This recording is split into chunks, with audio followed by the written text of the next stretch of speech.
Welcome to the newest edition of the MOSHAPE Minute, brought to you by the Missouri Society of Health and Physical Educators. The MOSHAPE Minute is powered by Heart Zones. Heart Zones is on a lifelong mission to get the world fit by engaging and motivating everyone with their three-part formula consisting of technology, methodology, and training. Now, here is your host, MOSHAPE board member, Chris Staley.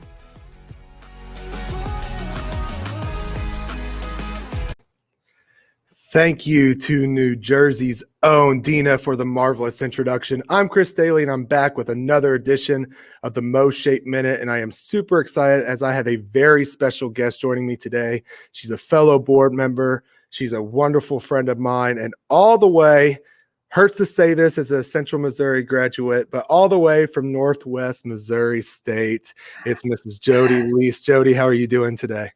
I'm doing fantastic. Thank you. Hey, I didn't hurt you too much. Well, we talked a little bit about before the show. You have a little bit of heart for both Northwest and UCM, so that we can agree on that there. Then, so my grandson's daddy is a mule, so yeah. There we go. So I love how you say my grandson's daddy. I like it, like how you use that there. So, Jodie, for the guests that are watching today or listening on our podcast, can you kind of share what your role is with MOSHAPE? I am the chair of the MOSHAPE Initiatives Committee. So the chair of the MOSHAPE Initiatives Committee recently did something really, really cool. And you released a survey out to our members through our Member Clicks email. And can you kind of share what the purpose of that email was?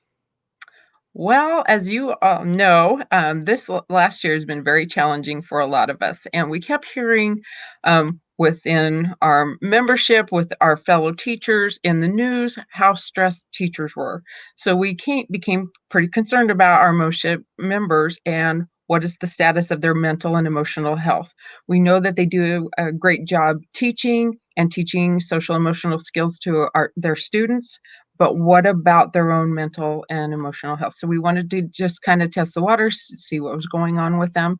And so that's why we developed and sent out that survey.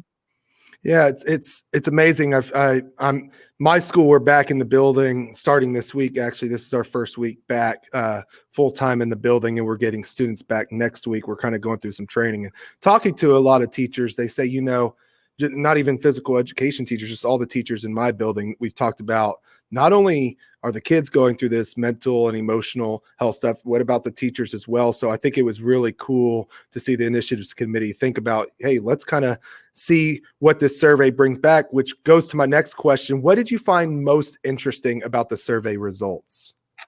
Well, the positive things, about 50% of our teachers did state that their mental health is worse than it was a year ago before COVID times. But the interesting things I found is the positives that they said about learning about technology. They advanced their knowledge in different avenues of technology. Sometimes their classes were smaller, and they were able to get to know their students better. Some of them were given more grace by their administration. So there were a lot of positives shared in that survey that I like to look at those and know that there were some positives. But we would take that and look at that mental health side and try to address that, and what can we do for our MOSHAPE membership so that we can help them improve their mental health status. Well, for the guests that don't know, Jodie, you are always finding the positive things, which is really cool because, when you're mentally preparing yourself to look at those results, you're mentally preparing yourself to say, okay, I know these results are going to upset me because I care about people, and then the fact that there were some positive things that came out of this. And, that kind of leads to the next question is, what do you think the results mean in general for teachers as a whole? My first thought reading over all the results is teachers are resilient. Our members are resilient. They're doing the best they can to teach their students, no matter what the conditions and what they're asked to do. And they're going to continue to do that because that's what teachers do.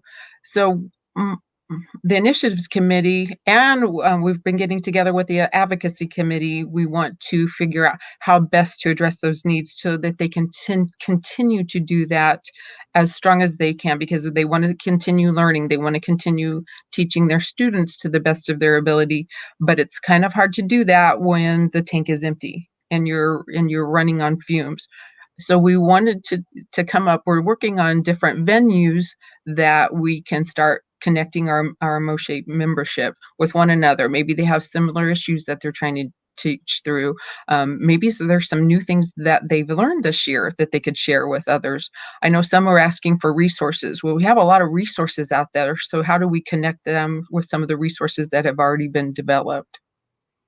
Yeah, so you kind of just shared a little bit what your initiatives committee has been working on. You're pairing up, and one thing I can say to our members, because I know how hard you work, I know how hard Sherry and the advocacy committee works, is us, I think, as a whole board, as our executive director, Doc Tom Lowry, shared the results with me as well. We're going to look at that as a board, and we're going to figure out what we can do to provide for our members. And that's going to be spearheaded by you and the initiatives committee, and sounds like Sherry with the advocacy committee as well. And I'm really excited to see, how we can not only, we've talked a little bit about the show, branch our current professionals and connect them with our future professionals, but also our young professionals with our professionals. So maybe our teachers that are in their first year, or maybe top 3 first years, connect with some of those teachers that have been doing it for a longer time. And I think not only does that help the newer teachers, it helps the more experienced teachers, because maybe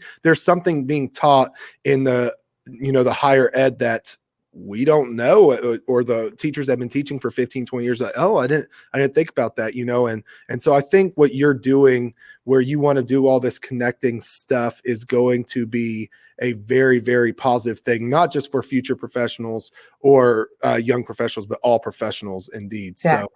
So, Yes. and we talked a little bit about the show without going into too many details, because we still work in some kinks. There is something our future professional representative is, John Scanlon. He's working on a little bit of a thing here. What can you tell me is, without Lil saying too much, in April, there's a little bit of a thing going on for future professionals, correct? Yes, on Tuesday, April 6th from 7 to 8.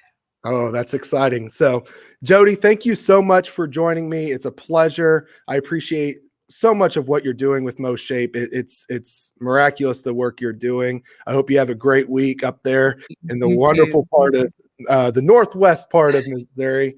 And for our members, our Health Moves Minds Committee has created some social media accounts now, so you can follow our Health Moves Minds Committee, spearheaded by Anna Forsalito, Kyle Salvo, Terry Gardner, and of course their fearless leader, Christy Beery. They are on Twitter and Instagram at MOSHAPE1_HMM. Check them out. Everybody have a great week.